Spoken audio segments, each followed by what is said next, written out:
Alors une des contreparties Ulule, ce sont des stickers qu'on a pu imprimer grâce à la société Prismatic. C'est une société montée par des amis à moi qui font plein de choses autour du jeu et je me suis dit que ce serait sympa de vous montrer ce qu'ils font, qui ils sont. C'est parti! C'est l'histoire d'un requin. Oui. Ouais. J'ai fait il y a quelques années un voyage d'atelier de création de jeux de société. Je voulais voir un petit peu comment est-ce que les gens créent des jeux dans différents pays européens. Et je me suis rendu compte que ma méthode d'initiation à la création de jeux fonctionnait bien. Et en revenant de ce voyage il y a un peu plus de 4 ans, je me suis dit que j'avais envie de continuer à transmettre cette passion de la création. Je me suis associé avec Léo, un ancien camarade de promo. On a monté Prismatic. À l'heure actuelle, on est 3 associés et on a une 4e personne qui va nous rejoindre en août. Alors aujourd'hui, Prismatic, c'est quoi? C'est 3 grands pôles d'activité. On fait des formations et des animations à la création. On va former des gens à créer des jeux.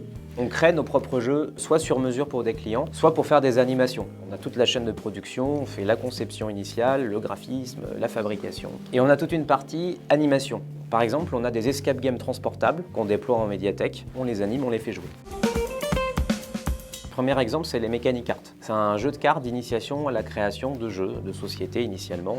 Et c'est un jeu de cartes qui permet de décomposer les jeux de société en mécanismes de jeu, compétences et matériel. Et ça nous permet d'avoir des contraintes pour créer des nouvelles versions d'un jeu ou des nouveaux jeux. On a créé un escape game portable qui s'appelle le Trésor de Blackwater, qu'on déploie en médiathèque et dans lequel on va incarner des pirates. Comme un vrai escape game, on a des objets, on doit des cadenas, du mobilier, on doit résoudre des énigmes, etc.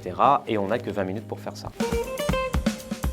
On a des locaux qui sont situés à Roubaix. On a un grand local qu'on co-utilise, nous, avec une association qui s'appelle Lovecraft Studio, qui est une association de cosplayers et de cosplayeuses. On a une partie bureau, véritablement, où on a des ordinateurs assez classiques.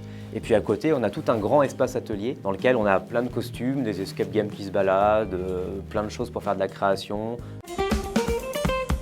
Quelque chose qu'on nous demande beaucoup depuis 2 ans, c'est les escape games. Et donc on est en train de créer une nouvelle version des Mechanic Art qui a pour objectif de former à la création d'escape games. Ça, c'est un de nos gros projets sur lequel on a probablement un financement participatif qui devrait pas trop tarder à arriver. Participer au Ulule. Ouais, participer. Il faut que je sois spontané, c'est ça? Participer au Ulule. C'est important parce que comme ça, Maya pourra partir à Avignon et enflammer les ponts d'Avignon. Il y a des ponts à Avignon, non? Oui.